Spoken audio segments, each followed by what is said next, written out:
Muy buenas tardes a todos, tardes calurosas, cálidas y aquí también fresquitas, así que si nos pasamos de aire frío, me levantáis la mano alguno, ¿vale? Porque Paul hace un momentito me dice aquí ya hace fresquito, pero te vas a dar cuenta con los focos. Como os decía, muy buenas tardes a todos, muchas gracias por acompañarnos en esta tarde, que la verdad es que está siendo un poco de vértigo, ¿no? Llevamos muchas presentaciones a un ritmo demasiado frenético y la lectura necesita ese reposo. Así que ahora vamos a tener la oportunidad de hablar, de charlar, también que vosotros le preguntéis a quien tengo el honor y el placer de presentar, a quien he tenido la suerte de conocer en persona. Sí, es verdad que con esto de las nuevas tecnologías, pues uno casi coge confianza antes a través del WhatsApp y nos hemos mandado mensajes, incluso un poco de noche, cuando os aseguro que me ha dejado muy, muy enganchada esta novela. Sí, sí, ya te lo digo yo. Yo creo que todos les conocéis, yo daría algunos datos, él me ha pedido que charlemos, pero si luego queréis vosotros también hacer alguna pregunta, no tenemos ningún problema. Paul Penn, yo me gustaría que él dijera su apellido, yo le voy a llamar Paul Penn o Mr. Penn, como él me permite que le llame, pero tiene un apellido complicadísimo. Lánzate. Bueno, hola a todos. Sí, mi apellido original es un apellido holandés, porque mi padre es holandés y es Van Scherpenzeel, entonces era un poco complicado y muy largo para poner una portada, por eso me quedé solo con una sílaba de ese apellido, que es el Penn. Pues así, Paul Penn, de padre holandés y madre mexicana, él salió de mucho más holandés, pero de un carácter, yo creo, mucho más mexicano. Es muy curioso porque yo leía estos días que a Paul no le gustaba sonreír, que era un tipo duro, serio y que le gustaba poner cara seria, de miedo, como su thriller. Por la cara seria. Bueno, eso eran las fotos de los libros, de lo que es la foto de autor que viene en los libros. Sí es verdad que no sonreía porque iba un poco más con la atmósfera de lo que yo estaba vendiendo, de la literatura que escribo, va más una imagen un poco más seria, pero luego es verdad que en la vida real sonrío con frecuencia. Es un tipo, ya digo, amable, sencillo, simpático, muy abierto, muy de carácter casi extremeño, de Badajoz, porque él decía que agradable es la gente de Badajoz. Yo le he dicho, somos muy de, ¿verdad?, de acercarnos y de tocar, y él ya se está acostumbrando desde esta mañana a tener esa relación mucho más cercana. Él, ya digo, que vive a caballo en distintos países, ha recorrido mundo, también entre Madrid, y ahora ha elegido un destino mucho más relajado para concentrarse a escribir. Él vive en la zona de Alicante y desde allí él coge esa rutina diaria de escribir. Él se pone como si fuera un fichaje laboral y de casi sol a sol, intentando que los fines de semana no lo atrapemos para venir de promoción a las distintas ferias. La escritura de Paul es una escritura potente, una experiencia para la mente, para los sentidos, que te atrapa, que se pasa miedo, pero que no puedes dejar de leer. Yo les voy a contar una anécdota. Cuando tuvimos la suerte de solicitar a Paul que viniera, que se recorriera media España para estar aquí, tuve la suerte de que me mandaron el libro, todavía no estaba impreso, y me mandaron las pruebas en un PDF, con lo cual, imagínense, con un gusanillo, sé que no debo decirlo porque luego compré el libro, leyendo todas esas páginas que ya digo que se pasa muy pronto, que engancha y que te angustia.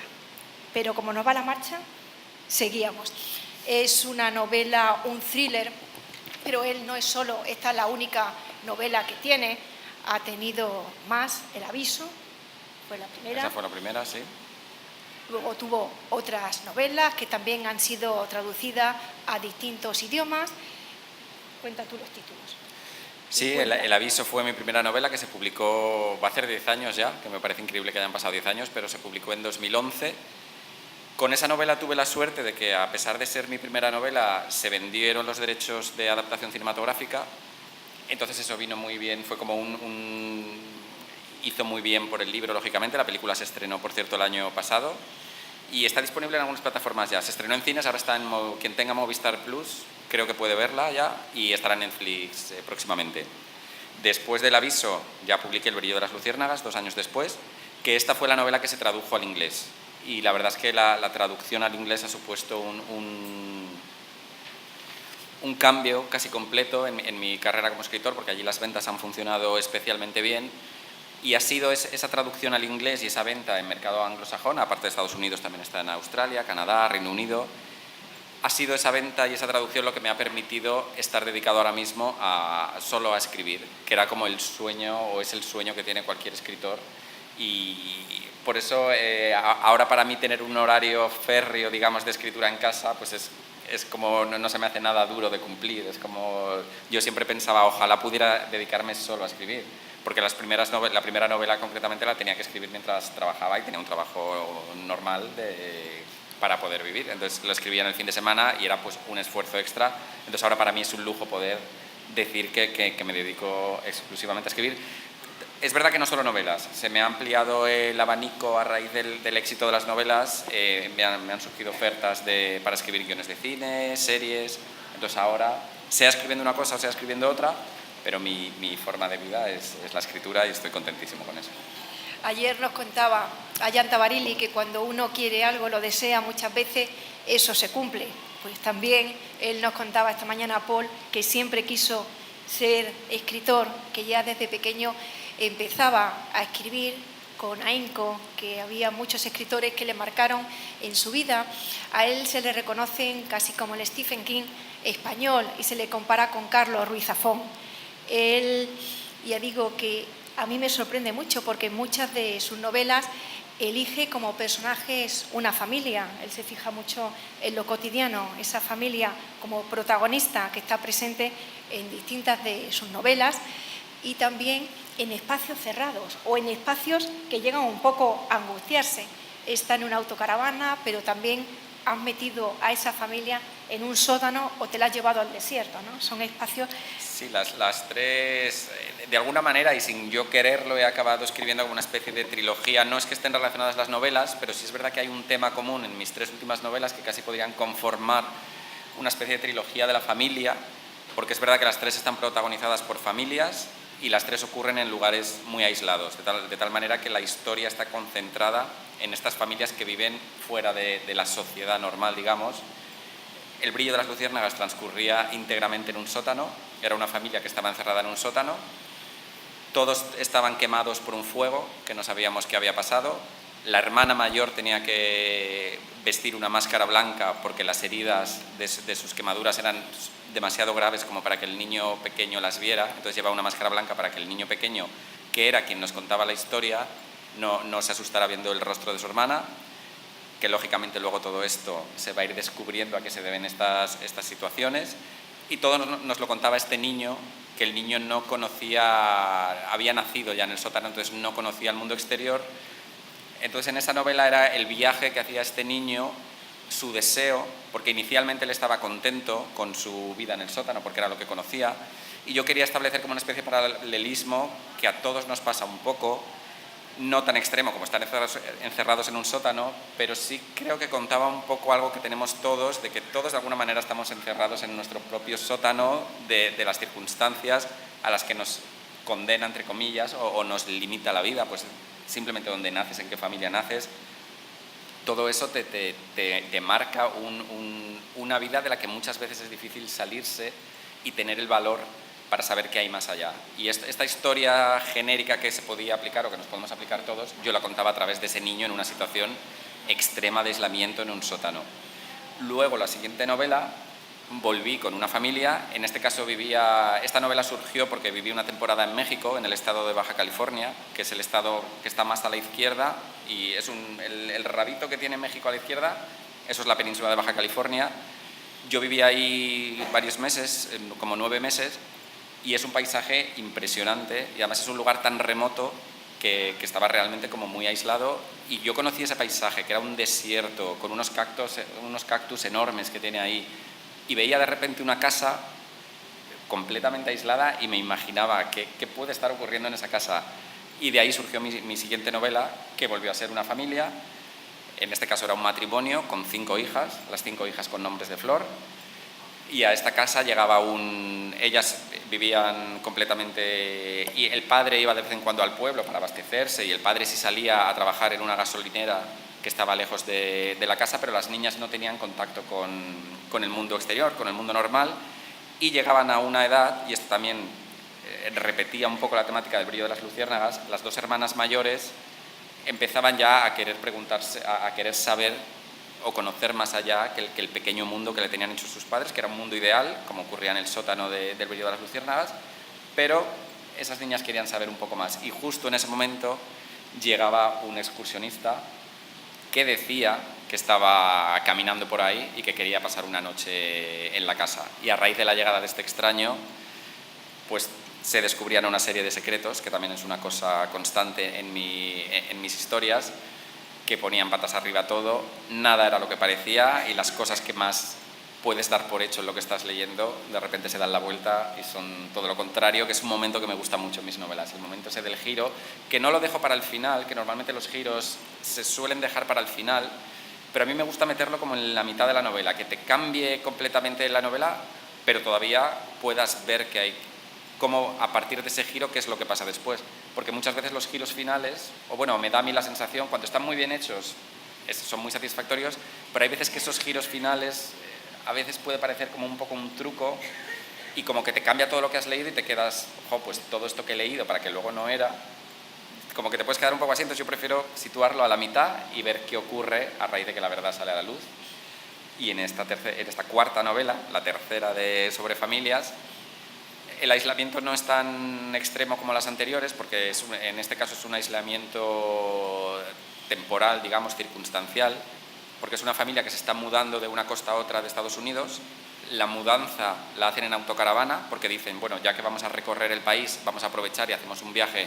Es un matrimonio perfecto, con 2 hijos, y en este caso lo que ocurre es que en la autocaravana, la primera noche ya, va a aparecerse algo en un camino oscuro por el que están yendo entre las montañas, entre los bosques, y aparece algo en el camino que hace que detengan la autocaravana, y en ese momento que detienen la autocaravana todo va a empezar como ocurría con el extraño que llega en la casa entre los cactus, aquí de nuevo va a ocurrir algo que pone patas arriba toda la vida de esta familia. Y también, como suele ocurrir en mis novelas, con finales tirando a trágicos. Nada es lo que parece. En una No. novela, que no vamos a contar el final, en la que es una familia feliz, un matrimonio perfecto. ¿Existe ese matrimonio perfecto? Sí, ya digo, ese nada se parece a la realidad. ¿Dónde está ese salto entre la realidad y la ficción? Entre lo que en una familia, en una vida normal como la que tenemos, qué parte es realidad y cuál ocultamos. Tenemos un secreto. Yo no, pero el resto seguro que guardáis un secreto. Sí, de hecho aquí en la sinopsis hay una frase que dice todos guardamos secretos y creo que es verdad. Yo me lo llevo quizá a cosas un poco extremas, pues para que sean interesantes, pero sí es verdad que de alguna manera todos tenemos dentro, y pueden ser secretos a lo mejor no de he hecho esta cosa y nadie lo sabe, no, son secretos de emociones o sentimientos que puedes tener, pequeños secretos que te cuentas incluso a ti mismo, o verdades sobre uno mismo que preferimos no escuchar, cosas que sabemos que están ahí, cosas que a lo mejor no funcionan como deberían funcionar, pero que para poder vivir también hay que a veces pues, no dar demasiada importancia a ciertas cosas, aunque hay veces, no sé, en este caso el secreto que puede estar en este matrimonio, pues es eso, realmente existe el matrimonio perfecto, se es feliz siempre en el matrimonio. ¿Cuántos matrimonios siguen simplemente por el hecho de que ya es en la dinámica en la que te has metido? Igual que en El brillo de las luciérnagas hablamos de la dinámica en la que te mete la propia vida o el rol al que te condena la sociedad. Un matrimonio muchas veces se acaba convirtiendo en eso, en un hogar, pero también en una jaula. Ese conflicto me parecía muy, muy interesante. No digo que todos sean así, por supuesto que no. Pero bueno, el de esta novela a lo mejor es así. ¿Alguno de los protagonistas prefiere vivir en la mentira? Sí. sabiendo que es mentira. Claro, engañándose a sí mismo o a sí misma, resulta más fácil, a veces creo que en algunas situaciones resulta más fácil vivir en la mentira, porque a veces enfrentarse a la realidad implica hacer un examen de conciencia o puede tener unas consecuencias enfrentarte a ciertas verdades que puedes tener dentro de ti, que hay gente a la que se le va la vida entera no viviendo la vida que ha querido vivir. En este caso no vamos a contar mucho, lo hace alguno de los personajes por su instinto, por su protección, por el qué dirán o por proteger a la familia, a sus hijos en este caso. Claro, pues eso es algo también que se repite en mis novelas y que es un conflicto que me gusta muchísimo, y es los blancos y negros en ciertos asuntos morales. A mí me interesan más los grises, y en mis 3 últimas novelas presento a unos personajes que hacen cosas horribles pero motivados por el amor. Es decir, es como que el fin que tienen realmente es muy bueno, pero claro, para conseguir esa felicidad o que todo siga como teóricamente de la manera perfecta, está obligando a llevar a cabo unas acciones que son reprobables, pero yo no sé posicionarme.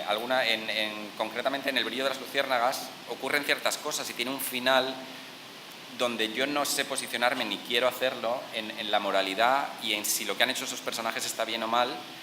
Entonces quizá no se da una justicia poética en la historia, y a lo mejor en cierta medida ganan los malos según se mire, pero sí es verdad que hay gente que me dice, pero ¿cómo puedes permitir que al final parezca que estos personajes lo que han hecho está bien? Y es que yo no sé decirte si está tan mal lo que han hecho o está tan bien, creo que la vida juzgamos muy fácilmente lo que hacen los demás, cuando para nuestras propias acciones encontramos 17.000 justificaciones.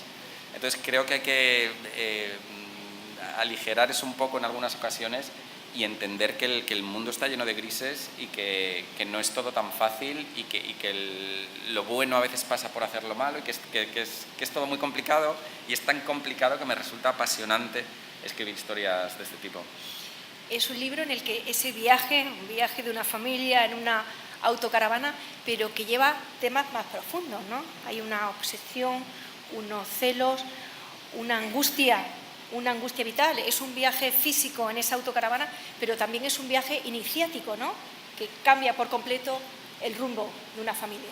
Sí, es algo que también me interesa, que el personaje o los personajes que realizan un viaje, aparte de las circunstancias concretas que yo invento para la novela y para que sea entretenido y para que sea un paisaje atractivo de describir, busco también situaciones que no estén como muy vistas. Entonces, pues, por ejemplo, una casa en un desierto no es una localización como muy... El desierto se ha utilizado sobre todo en películas del oeste, pero no para otros géneros, y me parece a mí que el paisaje desértico además tiene unas connotaciones y un simbolismo súper interesante.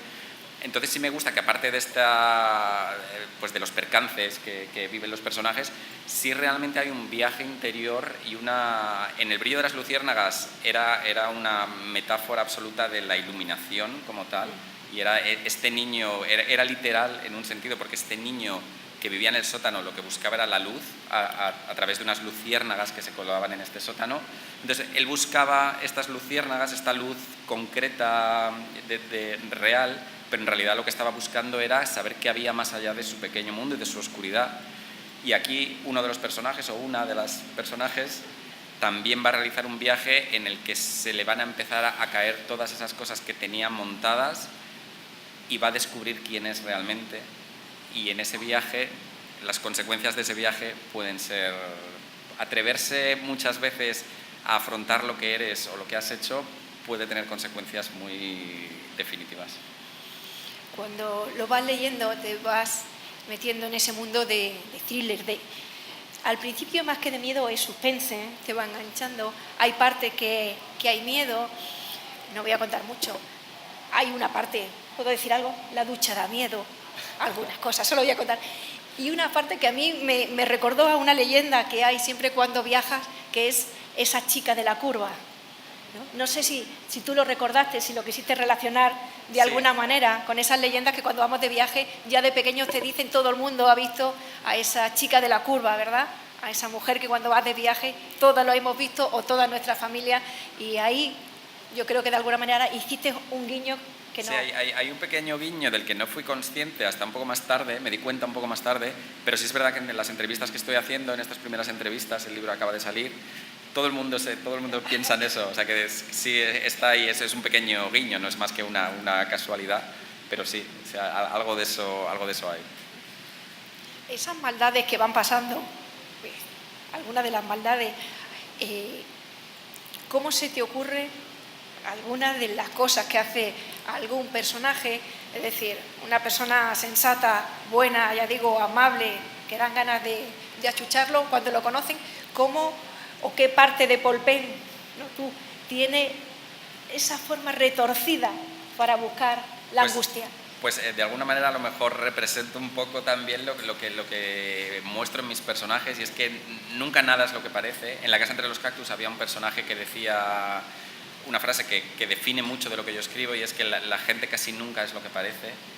Y me parece muy interesante que es verdad. Y es otro tema así de estos amplios y genéricos, el tema del prejuicio y de lo rápido que juzgamos a las otras personas, de lo rápido que cogemos 3 detalles y nos creemos que esos 3 detalles nos conformamos ya una imagen, y porque conocemos a otras personas que a lo mejor lo cumplen, damos por hecho que esta persona es igual así, y eso genera una serie de conflictos y desentendimiento entre las personas que me parece súper interesante, y por eso trato en mis novelas la posibilidad de que todos tenemos dentro cosas y podemos tener una oscuridad. Yo a lo mejor no lo parece, pero luego me sale escribiendo y me salen cosas muy retorcidas que a lo mejor sí, también como es ficción y a lo mejor es una vía de escape, no sé, como estoy creando cosas que no son reales, a lo mejor si fuera retorcido de verdad no me gustaría escribir sobre eso, pero como en mi vida no soy retorcido, sino que solo soy retorcido en la ficción, pues ahí sí que me dejo llevar. Y nada, pues voy pensando a ver qué se me ocurre, cómo puedo, lo de la ducha en este caso fue como, ¿cómo puedo meter un elemento? Además me gusta, mis historias son como muy pequeñitas en el sentido de que son domésticas, transcurren con los pocos personajes de una familia y en una casa, entonces tampoco puedo tener grandes explosiones ni nada así como muy aparatoso, sino que tengo que buscar pequeñas cosas muy cercanas para buscar el terror y el suspense. Pues eso, de repente en el baño yo decía, ¿cómo puedo meter que un baño haya un elemento terrible? Y pensando, pues se me ocurrió lo que pasa en la novela. No sé si habéis leído, pero si no, seguro el que la haya leído estará entendiendo lo que entre líneas estamos diciendo. También hay un lugar, el otro día hemos hablado con Juan del Val, con su libro Candela, que hay una escena que pasa, bueno, toda la novela pasa en un bar, la tuya pasa en una autocaravana, pero también una cafetería, o me pareció a mí, era un espacio importante, la escena que hay de la cafetería, que de alguna manera también te va marcando el rumbo, ¿no?, el rumbo de los personajes. Esos lugares cotidianos que tú eliges, o esos bares, ¿qué lugares? Siempre hay un bar en nuestra vida que de alguna manera también le marca a ellos. Sí, además esto es un diner americano, que son estos restaurantes que hay en la carretera, que tienen como una estética que a mí siempre me ha gustado mucho, y ya que es la primera novela que sitúo en Estados Unidos, que además la situé en Estados Unidos por una necesidad paisajística, digamos. Igual que la novela que transcurría en México, yo quería un desierto y unos cactus, y eso existía en esa parte de México. En este caso yo necesitaba primero un viaje por carretera que pudiera ser muy largo, con lo cual no hay muchos países tan grandes que necesites muchos días para recorrerlo, y que el plan inicial, aunque luego no lo cumplen, es pasarse como 15 días por carretera. Para eso necesitaba un país muy, muy grande como es Estados Unidos. En Estados Unidos hay mucha cultura de la autocaravana también, y luego hay un elemento que juega una parte muy importante en la novela, que no se menciona, el otro día me di cuenta que no se menciona en ningún lado, ni aparece en la portada, ni se menciona nunca, y sin embargo tiene una importancia muy grande en la historia, y son unas aguas termales, aguas de estas que están... Eso te iba a preguntar, ese camino hacia el agua termal. Sí, visité Islandia, y en Islandia hay muchas de estas aguas termales, y me dejó también muy... Igual que me pasó con el desierto y los cactus, había unos paisajes en Islandia con esas aguas termales, aguas hirviendo en ebullición. Era como una naturaleza tan bestial, porque encima son aguas como que tienen azufre, y es como realmente el infierno en la tierra. El infierno en la tierra existe. Lo que pasa es que la historia en Islandia, como era un país pequeño, y tampoco conozco nada de la cultura islandesa como para atreverme a escribir sobre personajes islandeses. Y en Estados Unidos sí hay también este tipo de agua. Lo que pasa es que aguas termales, en inglés es hot springs, y que tiene como una connotación de, pues eso, de aguas calientes, pero a mí aguas termales me suena algo relajante. Sí. Y no hay otra palabra Balneario. ¿verdad? Suena a balneario. Sí. Y no, las aguas termales aquí son de las peligrosas, que también existen. Están las tipo balneario y las zonas para bañarte tranquilamente, pero luego hay lugares en las que estas aguas termales son peligrosas de verdad, de disolver un cuerpo humano, que hay muchas noticias en Estados Unidos o de turistas que de repente se caen en una de estas aguas que están hirviendo y con azufre y que disuelven el cuerpo. O también ha habido casos de turistas que por hacerse la foto de turno se acercan a sitios que está claramente avisado de que es peligroso y se acaban cayendo. Entonces me gustaba esta peligrosidad en el paisaje, me gustaba mucho y la quería utilizar en la novela. Entonces todo me llevó a Estados Unidos, en el noroeste de Estados Unidos concretamente. Transcurre en el estado de Idaho y esa zona tiene mucha actividad geotermal. Sí, porque parece en ese viaje que empieza como muy relajado. A mí la sensación que daba cuando vas descubriendo cosas de la novela, que a veces hay que arriesgarse, cuando dicen llegar a quemarse para saber la verdad, ¿no? Poner la mano en el fuego por alguien que parece que una de las protagonistas ponía la mano en el fuego, ese fuego que de alguna manera no era ese agua termal de balneario, sino ese que te disuelve, ¿no? que te llega... Ah, pues mira, me encanta ese simbolismo, no lo había pensado yo y me encanta. Mi cabeza, no sé, a mí Sí, me encanta. Pero sí, es verdad, Sí, además, yo me imaginaba el balneario de Alange cuando iba leyendo, el balneario que está aquí al lado, y luego pues casi eran arenas movedizas, ¿no? Sí, yo cuando lo estaba escribiendo pensaba que me gustaría que hubiera existido otra palabra en español que no sonara tan bien, sino que... Pero bueno, me entretengo en describir y los personajes desde el principio, cuando están leyendo la guía, leen una parte de la guía en la que se avisa de que de este tipo de aguas termales peligrosas que existen, porque quería que esa amenaza está rondando el paisaje en el que transcurre la historia desde el principio. Pero es verdad que me faltó una palabra en español que resultara más peligrosa para este tipo que aquí en España, por ejemplo, no tenemos. Aguas termales sí, pero no, de las peligrosas no. ¿Pensaste en inglés al ser bilingüe? ¿Pensaste en inglés al escribir la novela? ¿Te fue más fácil ponerte en la piel en ese viaje por algún lugar de Norteamérica, no? Me resultó lo que decía, por ejemplo, de que no me atrevería a escribir una historia protagonizada por islandeses porque creo que no conozco la cultura lo suficiente. Sin embargo, Estados Unidos lo tenemos todos metidos en la ficción que hemos visto desde muy pequeños. Hemos visto tanta ficción americana y yo en concreto también he leído a muchísimos autores norteamericanos. Conozco bien Estados Unidos, entonces sí me sentía capaz. Tampoco estoy escribiendo un núcleo de personajes muy concreto, una familia, entonces sí me sentía cómodo, sí me sentía capaz de representar a una familia norteamericana, que es algo más familiar para todos. ¿Y con qué personaje de esta novela y de las pasadas tú te sientes más identificado? Está difícil. En el brillo de las luciérnagas claramente con el niño, porque además el niño es un apasionado de los insectos. Por eso también el libro, por una parte, se llama El brillo de las luciérnagas, y eso es una cosa que es mía completamente. Yo de pequeño estaba fascinado por los insectos, y eso era completamente mío, y además esa novela es la única que tengo escrita en primera persona. La siguiente, por cierto, va a ser en primera persona también, porque creo que le da a lo que lees la primera persona, le da una cercanía que con la tercera no se consigue del todo. Entonces las dos últimas novelas han sido en tercera y la siguiente va a ser en primera persona. Es más difícil porque te tienes que meter como mucho más en el personaje de verdad para hacer creíble la voz. Y en la siguiente novela también diría que hay algo en la adolescencia o en la infancia que me atrae mucho. El momento en el que un niño deja de ser niño, un adolescente descubre esas cosas de la vida que te rompen la ilusión y que la vida... Qué época más mala. ¿Verdad? Pero que a su vez es lo que decía antes, es un momento también de iluminación y es un momento de conocer la verdad, que es peor muchas veces que la no verdad. O sea, por una parte es ese conflicto de qué es mejor, la verdad o lo que no es la verdad pero te permite vivir mejor. Y creo que a todos nos pasa, todos tenemos ese momento de que perdemos cierta ilusión y cierta... El mundo es de una manera muy bonito y muy perfecto, hasta ese punto en la adolescencia, la niñez, en la que te conviertes en adulto porque es inevitable. Y ese momento me parece mágico y me gustan mucho los personajes, y por eso en La casa entre los cactus hay un adolescente que también tiene que enfrentarse a una decisión tremenda, la verdad. Al final el futuro de su familia recae en este personaje de 13 años. De lo que haga este personaje va a depender el futuro de esa casa entre los cactus, y también ese sería mi personaje favorito. Y en esta no sabría decirte. También hay adolescentes, pero no tienen tanto peso. En las anteriores novelas el protagonismo recaía casi en el niño, en esta adolescente, y aquí se me ha quedado más protagonista en los adultos. Sí, pasan los niños. Y no me gustaría identificarme con los personajes adultos.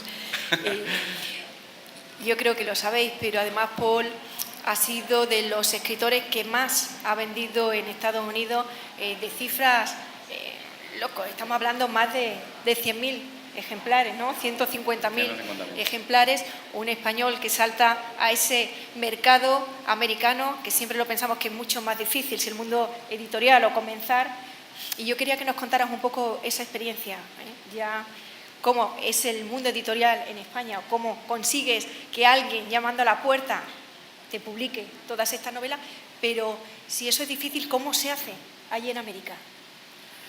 Pues eso realmente es como se hace en otros países. Los autores, para que nos traduzcan en otros idiomas, tienes que tener una editorial que quiera comprar tu historia, la traducción corre a cargo de la editorial que compra la novela.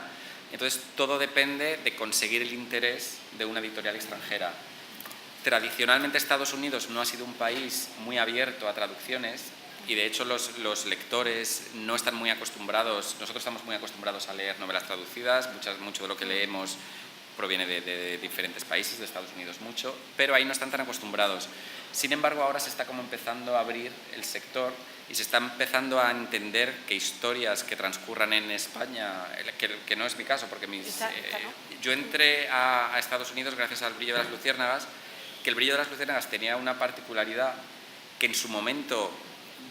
La particularidad es que la historia no hay un solo nombre propio, ningún personaje tiene nombre propio, en ningún momento se dice dónde estamos, entonces tiene una cualidad como de universal.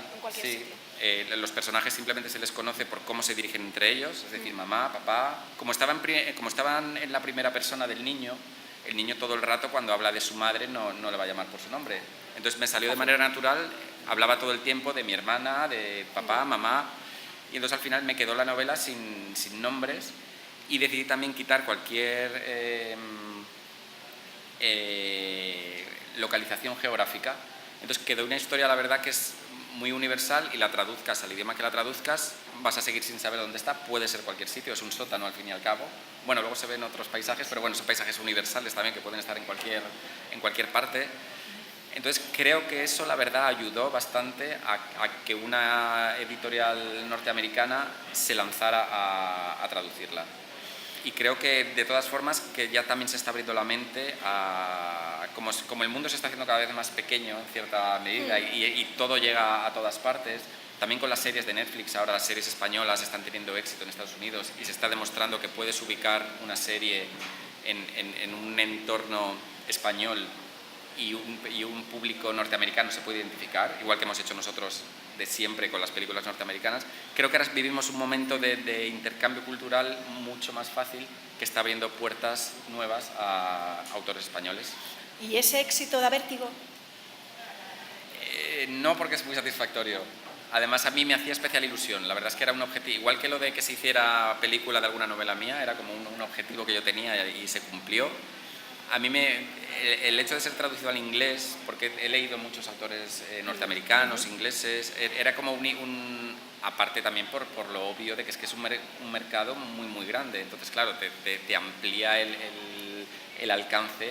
Entonces, para mí, ser publicado en inglés era realmente un objetivo. Entonces, cuando se cumplió y encima funcionó tan bien, vértigo ninguno. Era como, no me puedo creer que esté pasando esto, que siga pasando. Parece que tus sueños se van convirtiendo en realidad. Soñabas ser escritor, eres escritor, has conquistado el mercado americano. ¿Con qué sueñas ahora? Para que se cumpla, cuéntalo. Pues sueño, fíjate, con mantenerme como estoy, la verdad. Sí, porque soy consciente, ahora mismo estoy viviendo ese momento de que puedo vivir de escribir, pero nadie me garantiza que eso pueda existir. A lo mejor la siguiente novela que escriba no se vende, no le gusta a nadie, no la quiere ninguna editorial, eso puede pasar. La carrera de escritor tiene esa cosa, seguridad no tiene ninguna, es una cosa artística.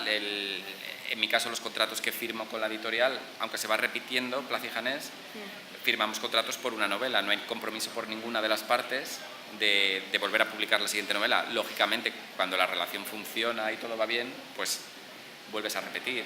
Y yo mis manuscritos, al primero que se lo he enseñado ha sido a Plaza y Janés, y ellos como estamos contentos los dos, pues como que volvemos a repetir la fórmula, pero seguridad de que esto se vaya a mantener no la tengo. Entonces ahora sueño con que esa seguridad se mantenga. Que seguro que se cumple.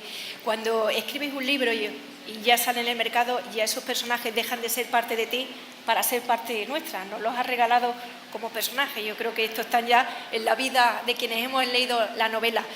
También te quería preguntar, ¿en cuál es la próxima novela? ¿Con qué nos podemos encontrar? ¿Va a ser miedo, suspense? ¿Vas a seguir por esa línea? ¿Me voy a seguir sin dormir? Va a tener suspense y va a tener thriller, pero hay algo que siempre hay en mis novelas también, que es drama. Yo, de hecho, siempre si a mí me preguntas qué escribo, yo te diría que escribo dramas, porque lo que más me interesa, más allá del thriller, el suspense y tal, que lo uso como mecanismo para hacer las novelas interesantes y entretenidas de alguna manera, para mí, yo lo que estoy escribiendo son dramas, y son dramas humanos. Sí, para mí sí. Envueltos en thriller y en suspense, que, como te digo, creo que lo hace entretenido de leer, pero estoy contando historias humanas. Entonces, la siguiente, aunque tiene elementos del thriller y de suspense, porque eso me encanta, por otra parte, la parte emocional o dramática va a ser más fuerte todavía. Pero en concreto nunca cuento nada de lo que estoy escribiendo hasta que está escrito. Vamos a ver todas tus novelas también en... Ah, sí. Vamos a verla en el cine, en la gran pantalla, hemos visto series, él está metido también. Él es guionista, aquí cuando lo ven con cara de bueno, pero que cuenta alguna maldad, él, te voy a contar, ha sido guionista y ha estado en el programa ese de los famosos que están en una isla, pues esas ideas, esas perrerías, pues ahí estaba Paul durante muchos años, en Honduras. 6 años. 6, ¿no? 6 años, sí. Ya digo que él sigue pensando, ¿dónde vamos a verte próximamente? ¿Dónde vais a? A verte. Pues próximamente en una serie de Netflix que estoy escribiendo con otros 2 guionistas, que se llama Alma y que se editará, o que es que claro, ya el verbo emitir en Netflix no estará disponible a partir del año que viene, de 2020. Y en la siguiente novela, claro, que ya la estoy escribiendo y estoy deseando que salga, se me hace larguísima la espera desde que yo empiezo a escribir una novela hasta que por fin llega este momento. Lo que pasa es que cuando por fin llega este momento yo ya estoy con la siguiente, entonces es como que siempre tengo la mirada puesta en lo siguiente que va a ocurrir. Tendremos la suerte de que vengas el año que viene. Claro, sí, por supuesto. Ya te tenemos. Por supuesto. Ya te tenemos fichado. Yo quiero agradecerle a Paul Penn, yo creo que vosotros también, que haya venido a la ciudad de Badajoz, que te lo hayas recorrido medio país. Mañana va camino de Zaragoza. Mañana Zaragoza, sí. Mañana sale temprano de Badajoz para irse a Zaragoza. Invitarte, Paul, a que sigas escribiendo, a que sigas ideando, a que nos sigas, por lo menos a mí, quitando esas horas de sueño, pero que bien merecen la pena. Han sido muchos también los jurados, escritores, autores que han reconocido toda su valía profesional como escritor, ya digo, como comunicador. Es fácil hablar con él, que te vaya metiendo en sus historias, que te lleve de la mano por todos esos personajes. Agradecerte de corazón que hayas venido a Badajoz, que a ustedes les invito a que sigan, a que compren, a que lean, a que pasen miedo y se les quite el sueño. Así que muchísimas gracias a todos. Gracias a vosotros. Gracias.